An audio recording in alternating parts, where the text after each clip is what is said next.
నమస్తే, నేను మీ Madhu. Welcome to CN today. మాజీ మంత్రి రోజా. ప్రతిరోజు మాజీ మంత్రి రోజా గురించి ఏదో ఒక హాట్ టాపిక్ బయటకు వస్తూనే ఉంది ఈ మధ్య కాలంలో. అయితే రీసెంట్గా మాజీ మంత్రి రోజా తిరుపతిలోని రంగనాయక మండపంలో దర్శనమివ్వడం జరిగింది. సో ఇలా చూసుకుంటే కనీసం 2 వారాలకు ఒకసారి 3 వారాలకు ఒకసారి రోజా తిరుపతిలో కనిపిస్తూనే ఉంది. అయినా రోజా ఇప్పుడు ఎమ్మెల్యే కాదు, మంత్రి కూడా కాదు. మరి విఐపి దర్శనాలు చేసుకునే అవకాశాలు కూడా లేవు. అయినా సరే ఎందుకు ఇలా కనిపిస్తున్నారు? అయితే మీరు చూసుకుంటే రంగనాయక మండపంలో రోజుతో పాటు ఇంకా 20-30 మంది దాకా అభ్యర్థులు అందరూ కూడా శాల్వాలు కప్పుకొని అందరు మనం చూడవచ్చు. ఖచ్చితంగా అది చూసిన ప్రతి ఒక్కరికి కూడా తెలిసిపోయిద్ది అక్కడ రోజా అని, రోజా చుట్టుపక్కల ఉన్నది కూడా రోజా అభ్యర్థులే అని. సో ఈ విధంగా చూసుకుంటే రోజాకి విఐపి పాస్లు అయితే రావు. ఎందుకంటే ఆవిడ ఎమ్మెల్యే కాదు, మంత్రి కాదు.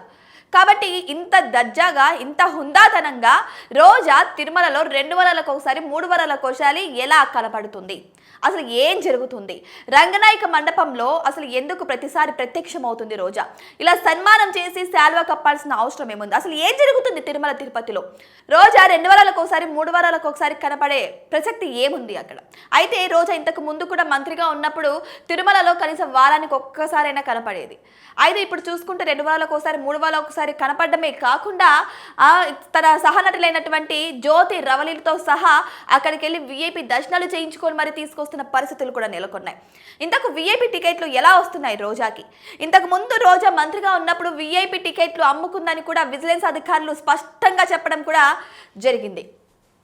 అప్పుడు విఐపి టికెట్లలో ఎన్నో అవకతవకలు జరిగాయని కూడా అందరికీ తెలిసిన విషయమే. కానీ ఇప్పుడు మళ్ళీ విఐపి టికెట్లు రోజాకి ఎలా వచ్చాయి? అంతమంది అభ్యర్థులకి అంత సాఫీగా దర్శనం ఎలా జరిగింది? పోనీ ఎవరైనా కోట కింద లెటర్ ఇచ్చినా కూడా రోజా ఒక్కటే వెళ్ళగలదు, కానీ అంతమంది ఎంటేసుకుని ఎలా వెళ్ళగలుగుతుంది? సో ఇవన్నీ కూడా ఇప్పుడు ప్రశ్నలు తలెత్తుతున్నాయి. అంటే ఇప్పటి ప్రభుత్వంతో కుమ్మక్కై ఇలాంటి వ్యవహారాలు ఇక్కడ ఏమైనా సాగుతున్నాయా? టీటీడీలో అసలు ఏం జరుగుతుంది?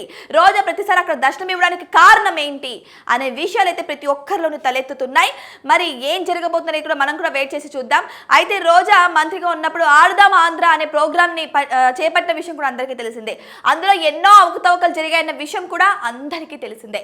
కానీ విజిలెన్స్ అధికారులు ఇంత స్పష్టతగా నివేదికలు ఇచ్చినప్పటికీ కూడా ఎందుకు రోజా మీద చర్యలు తీసుకోలేకపోతున్నారు అన్న క్వశ్చన్ రైజ్ అవుతుంది.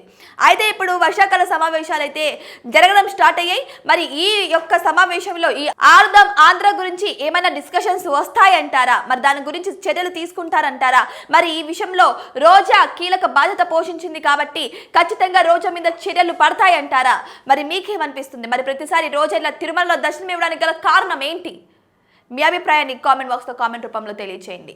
ఇటువంటి మరిన్ని ఇంట్రెస్టింగ్ అప్డేట్స్ కోసం మా ఛానల్ని సబ్స్క్రైబ్ చేసుకోండి.